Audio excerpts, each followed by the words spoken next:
Hi, Mighty Mommy here, and I'm ready to share some quick and dirty parenting tips with you that will help make your life as a parent a little less stressful and a lot more fun.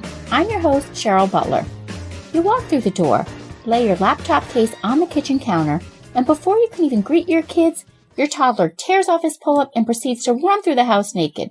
The twins fight over who will show you his library book first, and the dog decides to bark his brains off because your babysitter's boyfriend has just arrived on his motorcycle, which seems to be missing a muffler. Welcome to the witching hour. Regardless of what you call it, there seems to be a crazed time of the day, usually right before dinner, when most babies and children fall apart. Wailing, whining, arguing, rambunctious behavior, you name it. During this taxing time, parents are faced with the most stressful part of their parenting day and do everything in their power just to survive. Stay calm and put your broomstick back in the closet. Whether you're a working or stay-at-home parent, Mighty Mommy's 5 favorite tips will help you not only survive, but thrive during the dreaded witching hour. Tip number 1, transition yourself first. If you've been on the go all day, either at the office or at home caring for kids nonstop, as you approach the dinner hour, you're probably feeling frazzled and are working on near-empty patience. In order to keep from losing your mind, as well as your temper, you need to switch gears and leave professional and/or your full-time parenting day obligations at the front door and take care of 1 or 2 personal needs before handling your wired kids and your dinner. Create some unwinding rituals for yourself, such as if you've been driving home from work, park the car in the driveway, and then sit and listen to some relaxing music while taking a few deep breaths before heading inside. If you've been home all day, have yourself a cup of tea or a glass of sparkling water, or even a glass of wine, while looking through a magazine for 10 minutes. Whatever you choose, find something that will signal your transition from the day's insanity. When I stayed at home full-time with my 8 kids, I transitioned into the evening hours by reading 1 or 2 chapters from a novel. We didn't watch a lot of TV during the day, so I always saved a little sing-along DVD or some other Disney DVD for them to watch at about 4:30 p.m., which allowed me to sit quietly in the kitchen and escape with a quick read. By the time the DVD was over, I would easily complete 2 chapters, and I felt a little more refreshed and ready to handle dinner preparations and cranky kids. And I did this on a regular basis, and my kids started to know that that was the routine, that I was going to take a few minutes to myself before we got going for the dinner hour. And tip number 2, connect and show affection. Once you've allowed yourself 10 minutes to decompress, you can jump right in and spend time reconnecting with your child. Put your cell phone aside, grab a story, and sit on the couch together and cuddle and read for 10 minutes. Or if the weather's nice, go outside and take a walk or play in the backyard for a bit, so that your child can both burn off some energy and realize that now you're home and ready to be with him for the next few hours. These things don't need to take a lot of time, but if you stop and give your child some attention and affection, you'll set the pace for a more calm evening rather than rushing through the door late from work and launching yourself right into making dinner on the fly. And if there's something you really have to do right away, ask your child if she'll help you. Maybe the cat needs to be fed and she can help fill the water bowl.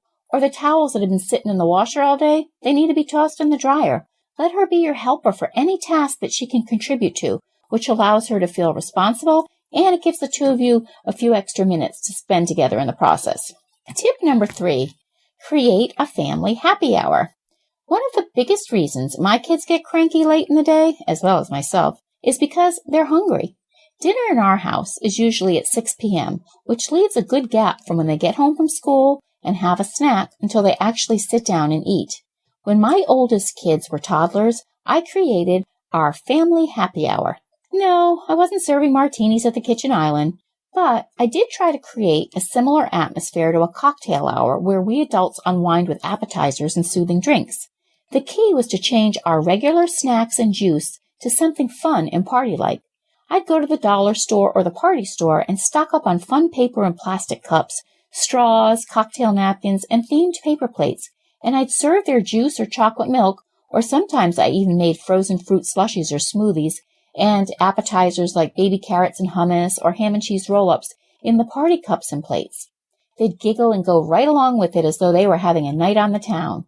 15 years later, we still have a family happy hour on a regular basis, And we play great music, drink out of fancy glassware, and we unwind before homework and dinner takes place.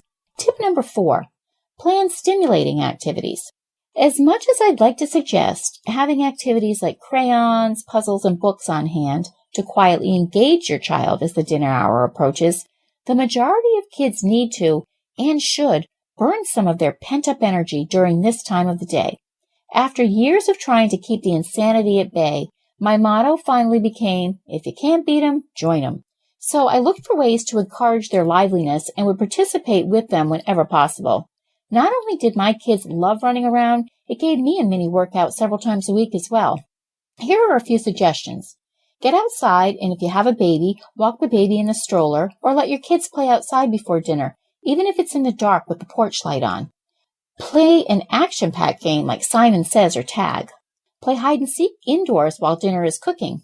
Play Beat the Clock. Set the kitchen timer for 15 minutes and see how fast your kids can pick up their toys, clothes, and other items that they've been playing with all day long. Turn this into a contest amongst siblings and give out little prizes for the winners. Take the dog out for a walk every day before dinner and try to find something with every letter in the alphabet along the way. Or grab some chalk and get creative in your driveway. Tip number 5, reward yourself. When all else failed and nothing I did could calm my kids at the end of a long day, instead of flying off on my broomstick, I rewarded myself with something special, just for me, from my secret hiding place. For years, I've kept a stash of my favorite things in a special box in my closet. It contains indulgences like chocolate, herbal tea, luxurious bubble bath, even wine.